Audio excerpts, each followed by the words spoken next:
The Tiv people belong to a minor ethnic group in Nigeria, numbering about 6 million. They occupy the Middle Belt region of Nigeria, comprising of states such as Benue, Taraba, Nasarawa, and Plateau.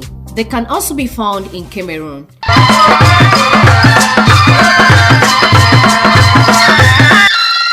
They are great farmers producing crops such as yam, cassava, maize, melon. The people of Tiv have some of the most unique culture in Nigeria, one envied by many who came in contact with them, not forgetting the rich history associated with their existence, which is passed from one generation to another.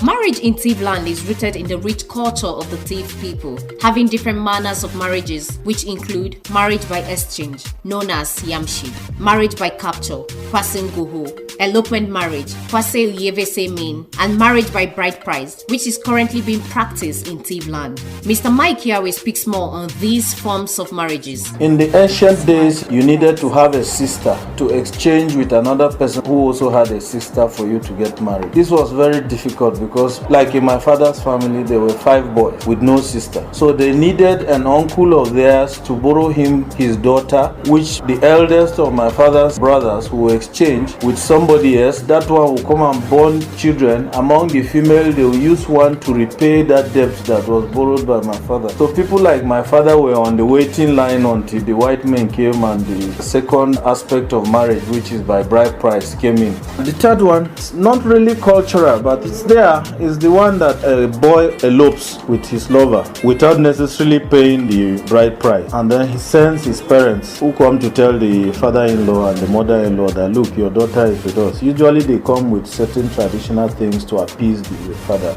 I'm sure most of you must have heard about the long-standing myth that a Tiv man offers his wife to a male visitor as a significance of a warm reception. Well, Mr. Yahweh has something to say. It is one of these stereotype statements that has no backup. In my 53 years of existence, I've never heard anybody who says, oh, I went to visit this Tiv man and he gave me his wife as a caller. The Tiv man that I know is very hospitable, but if you joke with his wife, he has what he calls Ihoishaha, literally translated to mean a dagger to your ribs. With the difficulty of how it was to marry in those days, how will you now carry that person and give to another person as caller? Music is also part of the culture of the Tiv people. They have been able to advance a form of communication that blends music intricately with it. This communication promotes the use of various traditional musical instruments, such as the gbande, which is the drum, the beat. The ilu is something that is very traditional. It is not an instrument that is played anyhow. You have the gida, the man who blows into that trumpet. What he dictates that the drummers are going to beat the drums according to. You have the flute, which is the mia. Then of late you have the ajo. Some Tiv-speaking ethnicity describe their culture as fascinating. Of course, we have very interesting things. Talk about dance. I don't see any dance measuring up to the Tiv dance. Talk about our food. Is there anyone who will visit a Tiv man wouldn't eat pounded yam, bush meat? Doesn't matter who you are, we accommodate you. Swangi is the name given to the traditional dance of the Tiv-speaking people. The dance is characterized by rhythmic contortion in slow mode and vibrant display, typical of African dance forms. Swangi dance particularly exhibits fluidity in body movements, a mimicry of the flow of the river Niger. Another popular dance of the Tiv people is the Swahili, the Tiv card dance.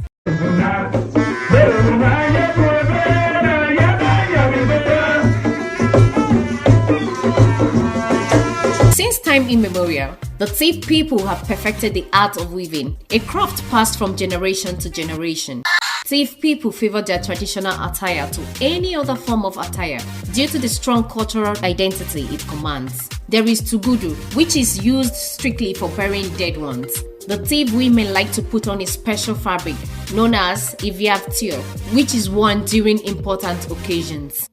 Tiv religious thought is hinged on 3 basic concepts: Aundu, Sav, and Akombo. These concepts work together for stability, harmony, and communal well-being. On ascendancy to the throne, to Tiv, Mr. Yahweh says, There are 5 blocks in the Tiv nation who all produce this kingship on rotational basis. But before then, we used to have just 2. Speaking of festivals and favorite cuisines of the Tiv people, here is what we found. Pounded yam is our favorite food, and we have different types of soups. Some will say rat meat is their favorite, some will say pork, but some of the soups like Ikeisheshwa, which means chicken with beniseed, those were the old and most favorite ones. There's a festival around December known as Ikeisheshwa, and before then they used to celebrate new yams. When yams are out, the first one that comes has to be prepared, boiled, and you eat it with beniseed soup or the beniseed mixture. What an interesting culture.